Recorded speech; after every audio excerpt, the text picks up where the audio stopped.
Overall मुल्क की जो सियासत है आपको किस तरफ जाती हुई नज़र आ रही है, जहाँ पर हम एक तरफ पीटीआई के हवाले से बात कर रहे हैं, दूसरी तरफ हुकूमत के चैलेंजेस की बात कर रहे हैं मौशी महाज के ऊपर, फिर तीसरी जानिब जो जमात इस्लामी धरना दिए हुए है, कुछ चीज़ें क्लियर होने का नाम नहीं ले रही हैं और सबसे बढ़कर इस सारी सूरत हाल में कन्फ्यूज सिर्फ आवाम है कि उन्होंने क्या करना है।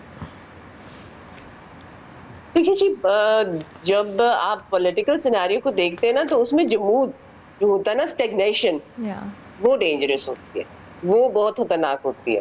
खामोशी, जमूद, स्टेग्नेशन, कहाँ मोबिलिटी ना हो, निगोशिएशंस ना हो, आगे बढ़ने के रास्ते ना नजर आ रहे हो। हम लोग अभी माशाल्लाह उस जगह पे नहीं है। हमारी बड़ी हैपनिंग सियासत है, हमारी बड़ी हैपनिंग सियासत ये रहना है। हमारे अगर एंगेज पॉलिटिकल एंटिटीज एक दूसरे को नहीं भी करना चाह रही ना, तो they are verbal with each other कि हम इनसे एंगेज नहीं करना चाह रहे। तो जहाँ पे आपकी कन्वर्सेशन हो रही हो, जहाँ पे वर्बल एक चीज एक्सचेंज हो रही हो, वहां से रास्ते निकलते हैं। मैं इस पूरी सिचुएशन में हमारी पॉलिटिकल एरेना बहुत हैपनिंग है, मगर इसके बारे में हमेशा से ऑप्टिमिस्टिक इसलिए रहती हूँ कि यहाँ पे जमूद नहीं है। We are constantly in search of a solution. We are constantly in search of a better place to be politically. अभी इस वक्त जो कन्फ्रंटेशन हमें नजर आ रही है वो भी एक्चुअली कन्फ्रंटेशन नहीं है। देखिए, मसला क्या है कि आपकी political capital Awam, they are residing with certain party, certain leader. There are some people who are in power.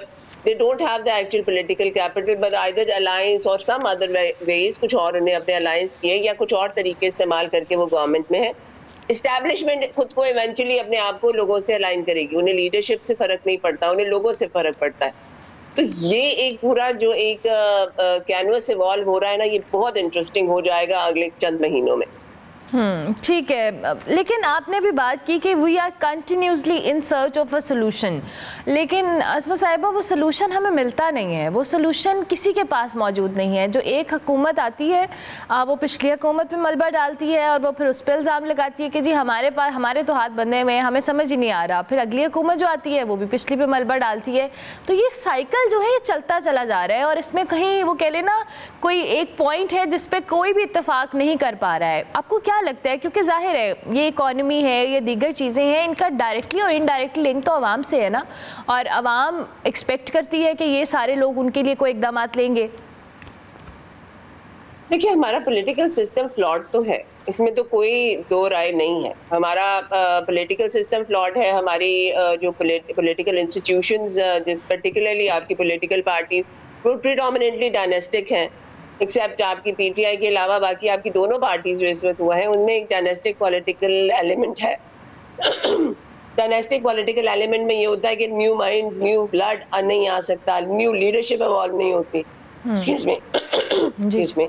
तो जब न्यू लीडरशिप इवॉल्व नहीं होगी तो इनोवेटिव सॉल्यूशंस नहीं आएंगे, इनोवेटिव आइडियाज नहीं आएंगे, out of the box thinking नहीं आएगी। ये सब प्रॉब्लम तो हमारे हैं।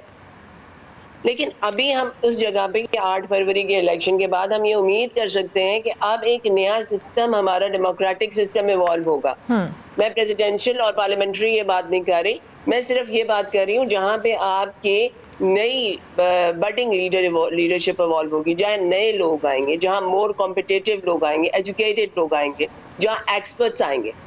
तो हम उस डायरेक्शन में मूव कर रहे हैं, लेकिन उसकी पेस क्या है? It is sometimes very fast, sometimes very slow. लेकिन ये शुरू वहां से होगा जहां पे लोगों की राय को जमहूरियत में जमहूर को रिकॉग्नाइज कर लिया जाएगा।